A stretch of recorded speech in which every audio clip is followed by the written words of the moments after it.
Hey, just a quick video.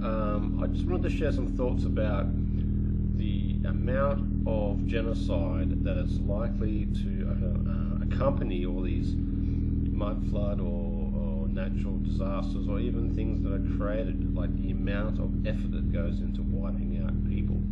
So here's an image of Pope Francis, who is apologising to the Waldensian community. Now, Waldensians are a Puritan proto-Protestant group that was based, let's have a look, that was based probably, let's have a look at this map. Yeah, so they came from around Italy and they moved up into the Alps area. Yeah, very classic, like that. They were very popular in 12th century, perhaps earlier.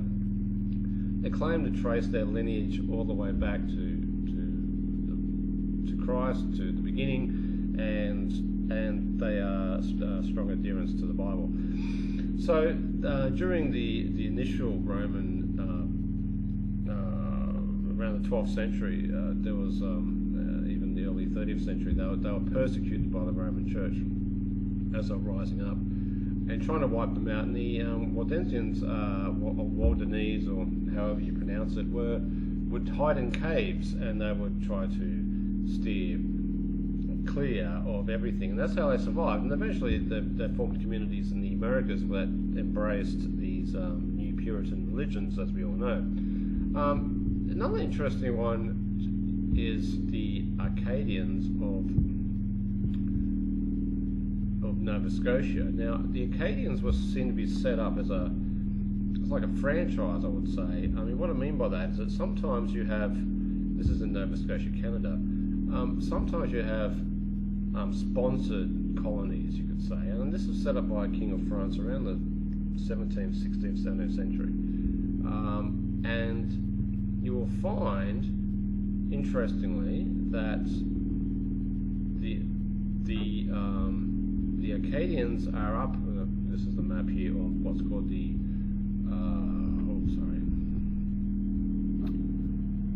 of the Washita Nation. The Washita peoples were the peoples around the 1500s, 1600s. This is where the Moorish theory of the global Moorish kingdom that Michelle Gibson talks about. You'll see the red flag, you'll see a five-pointed star, which is obviously the Star of Venus. So you'll have these concepts and you have these classic North African stylizing, somewhat Oriental appearances.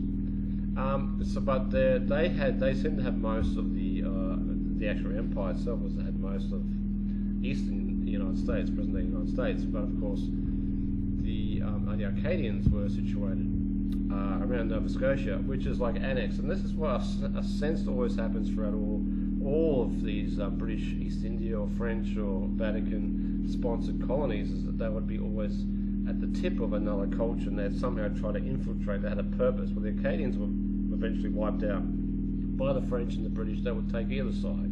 Then all of a sudden, the peoples were just forgotten. They were just ignored now, even though they were set up by dignitaries. They were then taken away as slaves and completely moved around the place, and eventually merged with the Cajun peoples. And they also got a massive apology by the Queen. Now, here we go. Is another famous one, which is the let's have a look. The Cathars. This is a Cathar castle, apparently. The Cathars were apparently a Gnostic group. They also had a lot of Christian leanings. They were very popular in the 12th century, and they concentrated around the Pyrenees between Spain and France, and they had many castles. They were a ascetic group, which means that they didn't believe in material wealth. They believed in living a humble life. So they were wiped out of what was called the Albigensian Crusade. So there was the popes declared them as heretics completely, and to either convert or die. So they were wiped out around about the they were totally wiped out by the. I think there's even a timeline somewhere. Where is it? Oh, sorry. A timeline here. So yes, between 1145, Cathars appeared in southern France. Well, they were there for a long time, and then by 1244 they wiped out. Now, do they get an apology? Well, it's hard to apologise for a whole ethnic group. Well, actually, not an ethnic group; it's a religious group. Particularly when there's none left. Look, the point I'm making is this: is that how many cultures around the world were wiped out, and we're talking about mass total genocide. This is either, and the thing about the Cathar takeover, is that the Vatican gave incentives for people in North France or the usual Crusader Templar type peoples, that they would get huge benefits just for doing this one crusade. So they were very motivated. They were sponsored and encouraged and incentivized to destroy the Cathars. This is what's so interesting.